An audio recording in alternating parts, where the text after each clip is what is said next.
noches y bienvenidos a un nuevo programa y a una nueva temporada de Los Consejos de Manolo, que por octavo año consecutivo nos va a reunir a la mesa familiar, como siempre digo. Este programa que empezamos en algún momento como en poca ambición, como diciendo, bueno, vamos a ver cuánto estamos, y bueno, hoy estamos inaugurando nuestra octava temporada. Y hacer un programa de salud durante 8 años, créanme que realmente para todos los que lo fuimos haciendo y todo el equipo que trabaja es realmente una inmensa satisfacción. En un horario central, en un canal excelente, con las puertas siempre abiertas y con el apoyo de todos ustedes que nos siguieron durante estos años, para que hoy podamos estar acá inaugurando este nuevo ciclo. Así que hay mucho para hablar, el tema de hoy es más que interesante, le vamos a dar mucha dinámica, sé que van a haber muchas preguntas también, la modalidad va a ser la de siempre, vamos a dialogar con la persona invitada como si fuese eso, como lo que es realmente un diálogo, una conversación. Esto no es una clase magistral. Van a intervenir ustedes con sus preguntas como siempre, el número es el mismo de siempre, también lo vamos a recordar, ahí lo tienen en pantalla. Es el 376-453-3999, pueden comunicarse y recuerden que los mensajes los vamos a ir contestando durante el programa, al final del programa, y los que queden sin contestar también, ahora tenemos la posibilidad de ir contestándolos en la semana, así que vamos a tratar de satisfacer en la medida de nuestras posibilidades todo lo que ustedes deseen. Bueno, dicho esto, y un tema de actualidad y que nunca pierde actualidad, que es hipervigente y que se va cambiando todos los años y que siempre hay que, yo creo que todos los años comenzamos el programa con este tema.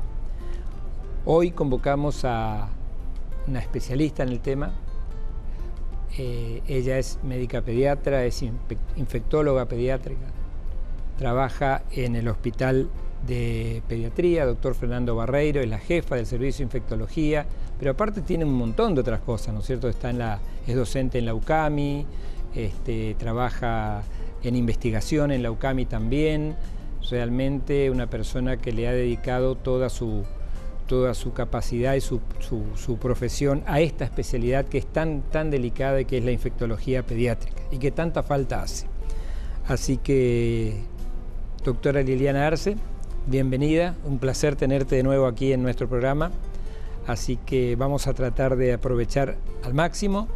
Primero agradecerte porque, bueno, primero es nuestro primer programa. El primer programa, a pesar de que ya llevamos 8 años, siempre es difícil, pero como yo siempre digo, es una conversación, es una charla entre amigos, entre colegas, y para que la gente nos entienda, para que la gente nos siga acompañando, y yo sé que vos tenés esa capacidad de transmitir, ¿no es cierto?, tus conocimientos en forma, digamos, muy fácil de entender. Así que el tema vamos a alargar, pero seguramente vamos a terminar en cualquier otra cosa y tampoco nos va a alcanzar el tiempo, como siempre digo.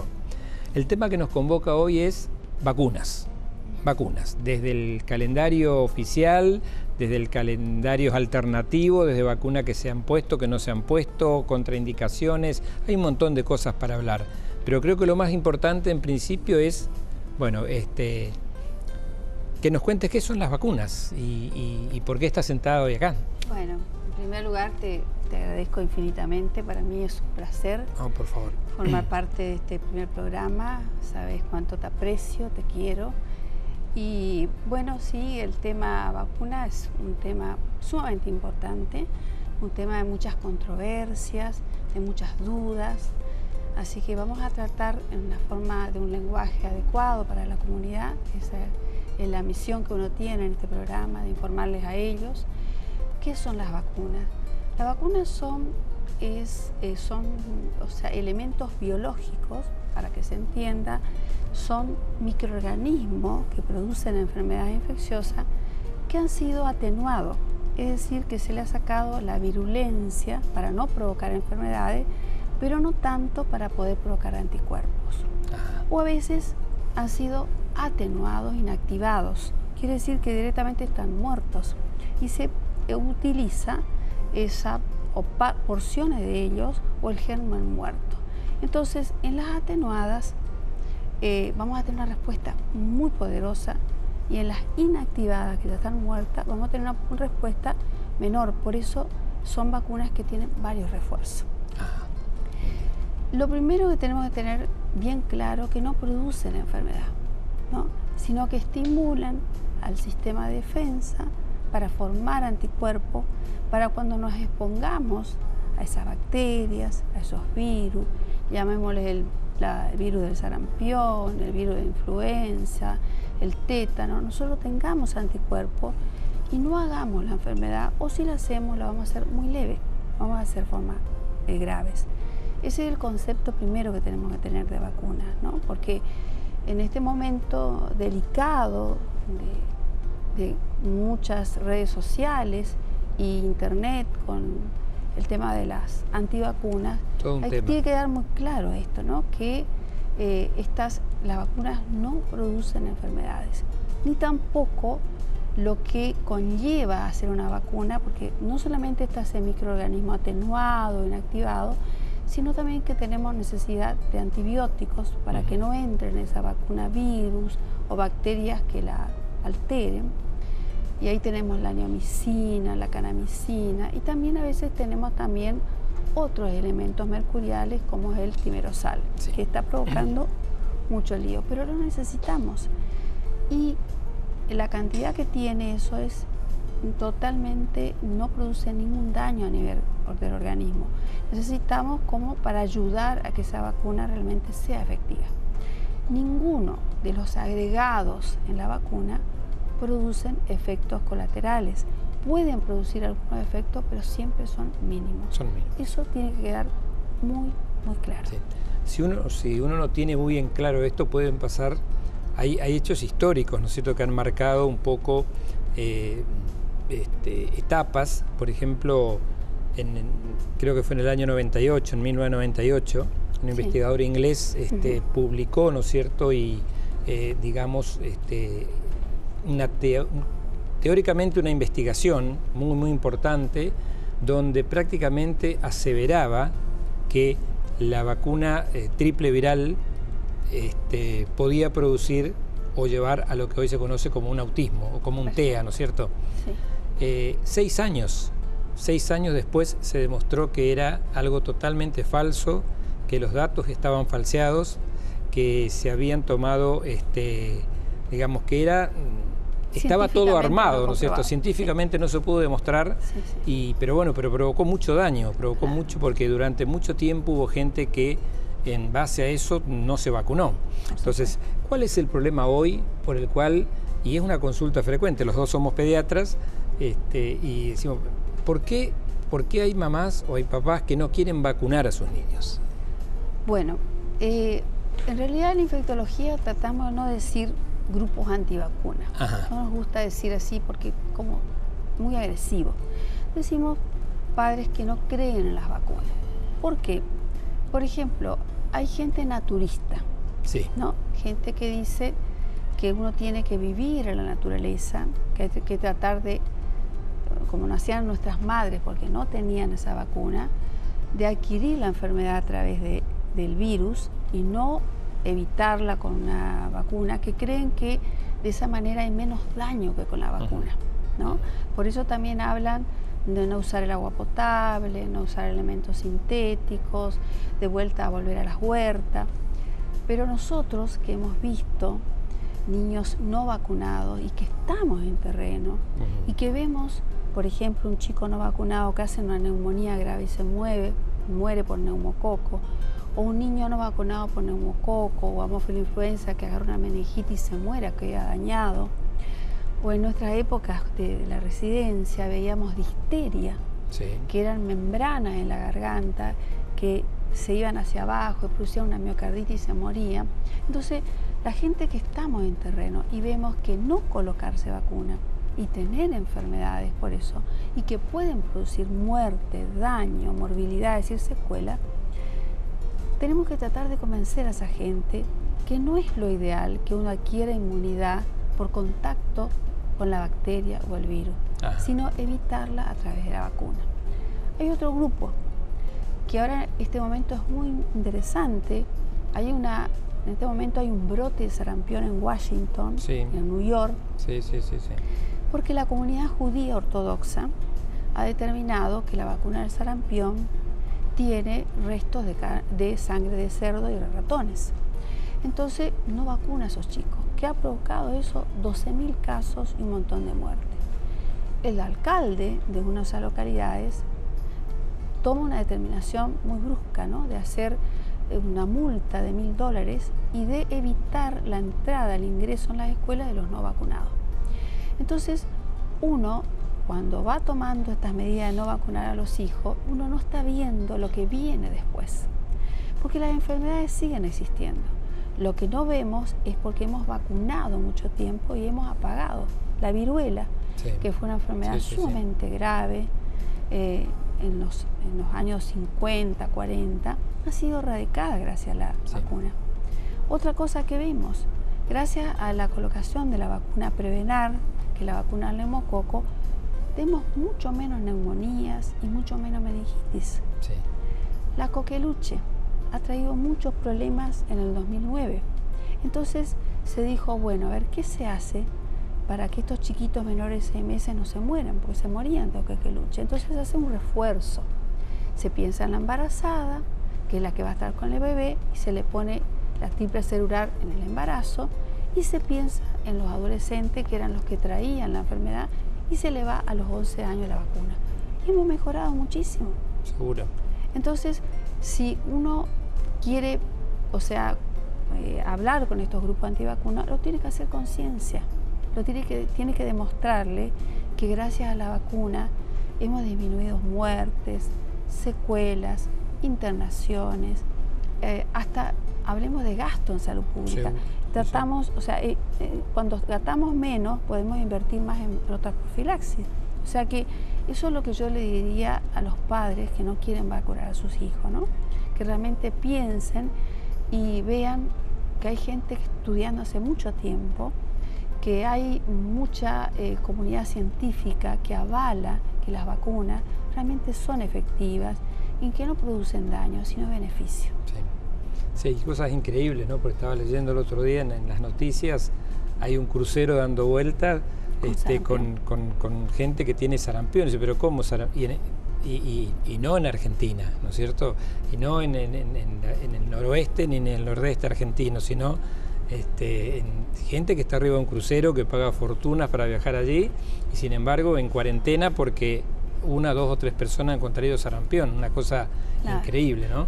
Y así van apareciendo también otras enfermedades que creíamos que estaban erradicadas y que, bueno, evidentemente no están así, y un poco seguramente tiene mucho que ver este tema de... Sí, fíjate que yo creo que son países desarrollados, porque el sarampión está en Alemania, está en Rumania, está en Italia, está en Washington, está en New York, que son gente donde la mayoría tiene buenos recursos económicos, pero han tomado un modismo del naturismo, por ejemplo, la cienciología. La homoterapia. Por ejemplo, hay grupos naturistas que dicen que las vacunas dañan el miasma. Y preguntamos a los infectólogos, ¿qué es el miasma? La energía vital. ¿No? Eso es lo que están diciendo. Entonces, son incongruentes en lo que dicen. Y la verdad que a uno le duele mucho como pediatra, como infectólogo, ver chicos morir o ver chicos que tienen enfermedades graves porque no se han vacunado. Y lo vemos, seguimos viendo. O ver carnet que están incompletos. Pero muchas veces no se debe tanto a la población, a los pediatras. Nosotros, cuando atendemos a los niños, porque viene por un resfriado, tenemos que pedirle el carnet de vacuna. Controlar las vacunas. Porque eso se llama oportunidad perdida de vacuna. Ni hablar los que hacen enfermedades con enfermos de riesgo. Un cardiólogo que asiste a un enfermo con enfermedad cardiológica tendría que pedirle y decirle que tenga las vacunas completas. Por ejemplo, no tendría que irse a ese consultorio si no tiene la de influenza y neumococo, porque sabe que es un paciente altamente probable de hacer neumonía y grave. Un reumatólogo que casi siempre medica con medicaciones inmunosupresoras, es decir, que deprimen la defensa. Sí. Es otro también, el nefrólogo, porque también son pacientes que hacen enfermedades graves. O sea que... cada especialidad debería claro. hacerse cargo también un poquito de que ese paciente, aparte de controlarle su diabetes, su cardiopatía, su enfermedad reumática, sí. que esté protegido de las enfermedades que pueden hacerle mucho daño. Exacto. Es un compromiso médico Seguro. que tenemos de Seguro. controlar el carnet de vacuna. Y eso es fácil de graficar también, lo vamos a ver ahora, ¿no es cierto? Está el calendario, podríamos decir, nacional, obligatorio de vacunación, y también hay mucha gente que por ahí ignora o no tiene en cuenta de que los adultos debemos vacunarnos, de que las personas determinadas debemos vacunarnos, de que hay un grupo de riesgo que debemos vacunarnos. Así que preparamos un pequeño, digamos, traté de que no sea la convencional libreta, pero podemos entenderlo perfectamente bien, es repasar, ¿no es cierto?, repasar las vacunas. Está hecho en base a desde el nacimiento, en primera etapa hasta los 15 años, que un poco nos compete a los pediatras. Exacto. Pero ahí no termina la vacunación, ¿no es cierto? Ahí empieza otra etapa que es la del adulto, la de la embarazada, de las personas mayores, de la tercera edad, de alto riesgo.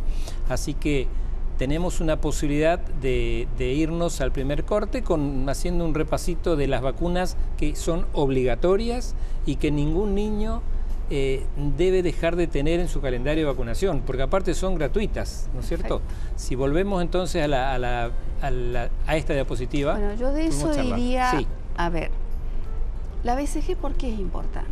Es la vacuna para evitar tuberculosis. Correcto. Uno con BCG puede hacer tuberculosis, Sí. pero nunca va a ser formas graves. Bien. Y en este momento ya no ponemos la de los 6 años, que se vio que con esa sola dosis Alcanza. se produce anticuerpos. Bien. Hepatitis B, una enfermedad que produce gran daño hepático, Sí. puede provocar un hígado realmente que no funcione o puede llevar al cáncer Hasta un hepático, cáncer de hígado. ¿cierto? O sea, tan importante. Bien. El neumococo. Neumococo. El neumococo fue nuestro viejo enemigo de las neumonías, de las meningitis. Entonces yo creo que un chico que tiene su calendario completo con las 3 dosis de meningococo, de neumococo, va a evitar estas enfermedades tan graves que es la neumonía. Después Bien. tenemos la quíntuple y la penta. Quíntuple 5, Sí. 4 y pentavalente 5. Quiere decir que ahí tenemos multidosis en una vacuna. Sí, la gente se asusta un poquito porque se vienen todas juntas, dice, ¿no? pero le voy a hacer toda, le va a dar fiebre, no es mucho para un chico. No, se ha demostrado que colocar todas juntas no se interfieren entre ellas. Bien. Y tampoco bajan la inmunidad ni aumentan los efectos adversos. Perfecto. O sea, 3 cosas que tiene duda la. Y esas vacunas son muy interesantes. Sí, sí. Ahí está la difteria que hablábamos recién, que puede provocar, que lamentablemente se están viendo casos también en Bolivia, en Paraguay. Ahí está el tétano. Teníamos el tétano recién nacido. El último caso en la Argentina, acá, fue nuestro misionero, 2007, sí. Tétano neonatal por tener parto domiciliario. El tétano es una enfermedad mortal. Claro, la coqueluche que hablábamos. Ahí está la hemófilo influenza, también productor de meningitis. Exacto. Y también tenemos el rotavirus, que es uno de los virus que más diarrea y deshidratación produce y más muerte produce en los menores de 6 meses. Bien. O sea que esa es la importancia, y la poliomielitis, por supuesto, ¿no? Estamos a punto de erradicar la polio, pero todavía no tenemos que bajar los brazos en un calendario completo para eso. Perfecto. Y ahí tenemos una alternativa no nueva, pero digamos reciente, ¿no es cierto?, que es la de, bueno, las madres dicen, veníamos con 2, 4 y 6 y ahora también tenemos a los 3 y a los 5, pero es una vacuna muy importante. Muy importante. ¿No es cierto? El meningococo es una enfermedad poco frecuente, tiene poca prevalencia, quiere decir que si uno lo mira, porque cuando uno va a hacer una vacuna, se reúnen los comités científicos y dicen, a ver, esta enfermedad produce muchas internaciones, produce muerte, produce secuelas. Sí, bueno, pongámosla en el calendario. Esta es un germen poco frecuente, pero muy agresivo, sumamente agresivo. Cuando uno ve a un chico con meningococo, con infección, queda amputado, manos, pies, se muere, tiene manchita en toda la piel, rápidamente progresiva, y tiene otra cosa interesante, nunca es típica. nunca el pediatra sabe cuándo va a tener un meningococo, porque es la gran, o sea, puede remediar una gripe, un resfrío, una angina, y en horas el paciente es otro. Así que me parece excelente esta medida de colocar, aunque pinchemos más a nuestros chicos, porque eso dicen la madre, otro pinchazo más, otra vacuna más, pero recordemos que a través de ese pinchazo estamos evitando enfermedades muy graves. Por eso uno ve el calendario de los niños y cada vez tenemos más vacunas. Sí. Pero yo la verdad que pienso, y lo bueno es que estamos poniendo 4 en una, 5 en una, entonces un pinchacito. Pero lo que representa eso para el niño es muy importante. Perfecto. Después tenemos también la antigripal, y en eso me voy a detener un poco. Sí. La vacuna antigripal es obligatoria de los 6 meses a los 24. ¿Qué pasa? Le hacen la primera dosis y no le hacen la segunda. Ajá. Y necesitan 2 dosis para hacer inmunidad, salvo que el chico se haya hecho en el año anterior 2 dosis. Ahí se puede hacer una. Ese es un dato muy importante y una pregunta, yo diría, nos gustaría que quede bien claro, ¿no es cierto? Entonces, un chico que se vacuna por primera vez, que tiene más de 6 meses y que va hasta los 2 años, sí. Ese chico debe recibir necesariamente sí, 2 dosis de vacuna. Dentro de un año, en mayo o abril del año que viene, 2020. Tiene 7, 8. Correcto. Vamos a tener, si tuvo las 2 dosis, con una que ya le alcance. Perfecto. Perfecto. Está clarito. Y eso es muy importante porque a esa edad, recordemos que ellos tienen los bronquios muy finitos, tienen un aparato anatómico pulmonar muy vulnerable, sí. Y una gripe en un chiquito de menores de 1 año puede terminar siendo una enfermedad grave y complicarse con neumonía, que es lo que vemos. Así que el influenza es muy importante que vacunemos a nuestros niños y que hagamos la segunda dosis si no ha recibido una dosis anterior, porque la cobertura de vacunas es la más deficiente, la segunda dosis en estos niños. Perfecto, bien. Liliana, te quiero preguntar algo para que no se nos pase, porque después hay preguntas que se nos van a escapar. Hacemos una pequeña excepción. Hay una señora que nos pregunta, dice que su bebé va a cumplir 2 años, tiene todo su calendario al día, se puso la vacuna antimeningococo a los 3 meses, a ella le figura en la libreta como Menveo, ¿no es cierto? Y le hablan de una vacuna Bexsero. Bueno, quiere saber si tiene... La Menveo es podemos hablar de marcas, no hay ningún problema. Sí, la Menveo se llama cuadrivalente, cubre 4 serotipos de meningococo. O sea, 4 cepas de meningococo. Eso, el C, sí. El W y el Y. Sí. No cubre el B. Ajá. Y el B es muy importante en nuestra Argentina. Es en este momento el predominante productor de meningococo y ese cubre la Bexsero. Es un poco, a ver, el B sería lo que antes era la vacuna cubana. Exacto. ¿No es cierto? Sí, la vieja vacuna cubana que nos habíamos puesto nosotros cuando hubo una epidemia de meningococo. Que después realmente resultó. O sea que es válido aplicarla también. Sí, yo creo que sí puede colocarle la Bexsero, claro que sí. No está en el calendario. No está en el calendario. No está en el calendario, pero al ponernos la cuadrivalente que está en el calendario, no está adentro cubierto el meningococo B, que es un productor muy importante de meningococcemia, es decir, de infecciones generalizadas y de meningitis. Así que si esa señora tiene la posibilidad de colocarle la Bexsero, yo le diría que adelante. Le coloque. Perfecto. Hay un tema que me gustaría ver, si seguimos con el calendario, nos queda una pequeña parte, ¿no es cierto?, que es un poco la de, bueno, hay muchas, digamos, llegamos ya a los 12 meses, estamos con las vacunas del año, es muy importante, los refuerzos. Apareció a los 15 meses otra, que es muy importante también, que antes decíamos, bueno, cuando aparecía varicela en casa, bueno, vamos a juntar los chicos, ya que tengan todos, entonces ya tienen una vez y... Mi tía y tu tía hacían eso. En realidad... O sea, todos tuvimos varicela. Sí, todos tuvimos varicela porque nos ponían todos juntos en la cama. Bien. La varicela tiene sus formas graves. Sí. Y la varicela es grave en los adolescentes y en los adultos. Siempre tiene una forma más diseminada y ni hablar de pacientes que tienen algún compromiso. Por ejemplo, si yo tengo un paciente con leucemia, un paciente con un VIH, un paciente que toma corticoides, un paciente con insuficiencia renal, seguro me va a hacer una varicela mucho más grave, con peligro de muerte. Y a veces hacen toques meningios que son de alta gravedad. Y el tema pasa ahí, hasta acá tenemos mucha posibilidad de llevar a nuestro hijo a vacunarlo porque no dice que no. Sí. Pero cuando entramos en la adolescente, el de 11 años, ese ya se resiste a vacunarse. ¿Qué hacemos con ese que no quiere ponerse el HPV, la vacuna? Ese se resiste a vacunarse, no quiere porque le duele, porque se va a desmayar. Pero esta vacuna de los 11 años tiene un porqué. Sí. Se han colocado, porque se ha visto, por ejemplo, la DPT celular. ¿Por qué se colocó a los 11 años?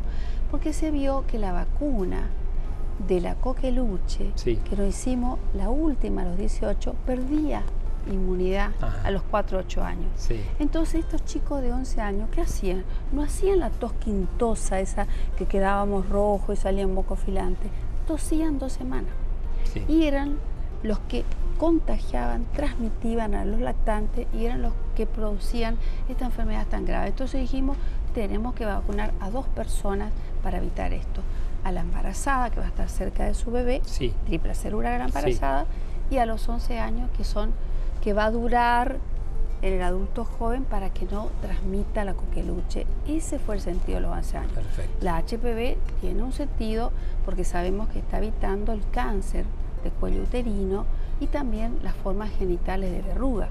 Bien. Tenemos el 11, el 18, el 6, el 1 y también ahora estamos vacunando a los varones, porque sabemos que hay cáncer genitales también en los varones. Sí. Entonces, todo lo que se está haciendo es en base a lo que se está viendo. Por eso dice, tantas vacunas, pero es en base al estudio epidemiológico, lo que va pasando, lo que va apareciendo y cuáles son los grupos susceptibles, a quienes tenemos que vacunar, porque la vacunación es un acto solidario. Exacto. Yo me vacuno para protegerme a mí y para proteger a los demás. Totalmente. Cuando yo me vacuno, yo protejo a mi familia, a los compañeritos de la escuela, a los vecinos. O sea que es muy importante, es un acto de gran valor ético vacunarse. Bueno, yo creo que está más que claro, ¿no es cierto? Así que la importancia de las vacunas, vamos a seguir hablando del tema obviamente, vamos a hacer un pequeño corte, vamos a ver si vemos un poquito las preguntas que nos han ingresado y me interesaría, Liliana, que hablemos, ¿por qué? Porque estamos un poco con dos, yo no diría alertas, pero armados para 2 cositas que pueden aparecer en esta época, ¿no es cierto? Uno es la gripe A, que nos viene acompañando hace bastante tiempo, y ahora todo el tema del dengue que da vueltas, que hay un tipo de dengue nuevo. Un serotipo nuevo. Así que tenemos un poquito más para el próximo bloque. Estamos con la doctora Liliana Arce, infectóloga infantil, hablando de vacunas, y en el próximo bloque vamos a hablar seguramente de algunas enfermedades, gripe A, dengue y otras que a ustedes les interese.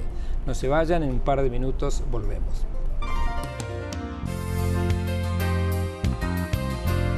Todo bebé recién nacido normal debe ser puesto al pecho de la mamá en forma inmediata y a libre demanda. Ya volvemos.